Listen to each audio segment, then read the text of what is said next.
Жыл сайын 28 сәуірде дүниежүзілік еңбекті қорғау күні аталып өтіледі. Осыған орай БГТ көмір компаниясында дәстүр бойынша құрылымдық бөлімшелердің учаскелерінің арасында байқаулар өткізіледі.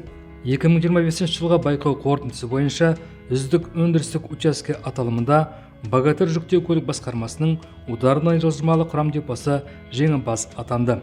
Бұл депода 215 адам еңбек етеді және БГТ жүктеу көлік басқармасы құрамындағы ең үлкен ұжым болып саналады. Оның құрамындағы 30 локомотив көмір және аршылым жыныстарын тасымалдайды. Депо Октябрьская және Қарабидайық аршылым станцияларына және ударный көмір станциясына қызмет көрсетеді. Депо бастығы Олег Сергеевич Негодюк еңбек жолын жылжымалы құрамды жөндеу слесарь болып бастап, кейін тартушы агрегаты машинистің көмекшісі, машинист және депо бастығының орынбасары қызметтерін атқарды. 2022 жылдан бастап депо бастығы лауазымында еңбек етіп келеді. Оның айтуынша, бұл жетістік жүйелі жұмыстың нәтижесі. Негізгі факторлары: біріншіден біз 5S жүйесі бойынша үлкен жаңғырту жұмыстарын жүргіздік. Сонымен қатар, құжаттарды дұрыстап жүргізу бойынша үлкен жұмыстар атқарылды. Ұжым үлкен болған сайын өндірістік бақылауларды оңтайландыруды, бақылауға үлкен көңіл бөлуді талап етеді. Жұмыс берушінің барлық актілерін уақытылы жеткізу маңызды. Локомотив бригадаларының деңгейін арттыру, білімдерін үнемі жетілдіру және тұрақты түрде оқыту да басты міндеттердің бірі болып табылады. Байқау еңбекті қорғау тақырыбында өткізіліп жүр және ол қауіпсіздік шараларын дәріптеуге бағытталған.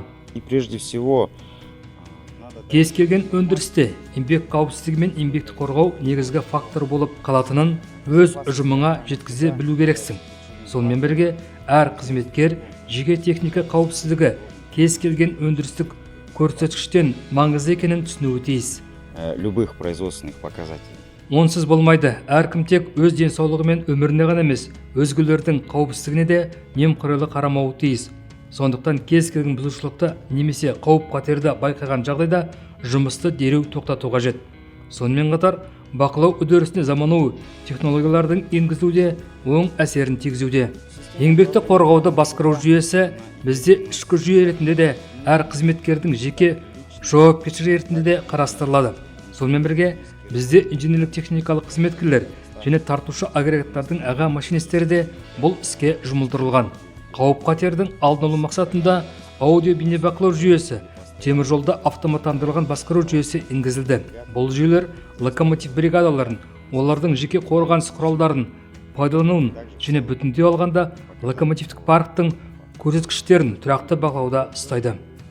Қауіпсіздік шараларының іске асуы, орындалуы БГТ жүктеу көлік басқармасы және ударный депосы басшылығы тарапынан да әрдайым бақылануда. Оның үстіне жұмыскерлердің біліктілігін көтеруде бұл істе маңызды. На нашем участке мы стараемся постоянно повышать квалификацию всех работников. Біз учаскеде барлық қызметкерлердің біліктілігін әрдайым көтеріп отыруға тырысамыз. Жыл сайын оқу курстық комбинатына білімін жетілдіретін адамдардың тізімін беріп отырамыз. Соның ішінде жастылық, өрлеу бағдарламалары және еңбек қауіпсіздігі мен еңбекті қорғау бойынша оқуға да. Өзіміздің ішкі инспекторларымыз жыл сайын оқып, біліктіліктерін көтереді. Яғни қауіпсіздік деңгейін көтеру үшін адамдарды оқытып тұру маңызды. В целом обучать коллектив. Ударный депосында 2 адам техникалық инспектор екен. Оларды ұжым болып таңдайды. Ол үшін олардың білім, біліктіліктері, тәжірибесі, адами қасиеттері бағаланады. По предупреждению травматизма каждый год Жарақаттанудың алдын алу мақсатында жыл сайын тәуекелдерді бағалау бойынша құжаттама әзірленеді. Ол біздің компанияның әрбір учаскесіне жеке жасалып, онда адамның денсаулығына әсер етуі мүмкін қауіп-қатерлер көрсетіледі. Сонымен қатар, біз тәуекелдерді өзімізге байланысты және бізге байланысты емес факторлар ретінде қарастыруымыз қажет. Өзімізге байланысты факторларға жеке қорғаныс құралдарын пайдалану және тәуекелдерді бағалау үдерісінің негізгі кезеңдерін түсіну жатады. Өндірісте көп айтылатын сөздердің бірі қауіпсіздік мәдениеті. Оның өзі қауіпсіздік шараларын сақтау туралы ақпараттар әрдайым қызметкерлерге жеткізу арқылы қалыптасады және әрқашан бақылауда болуы тиіс. 1 жыл өтті. Ереже бойынша былтырғы жүзігілер бір жыл еңбек қауіпсіздігі мен еңбекті қорғау талаптары бойынша өтетін байқау конкурсқа қатыса алмайды.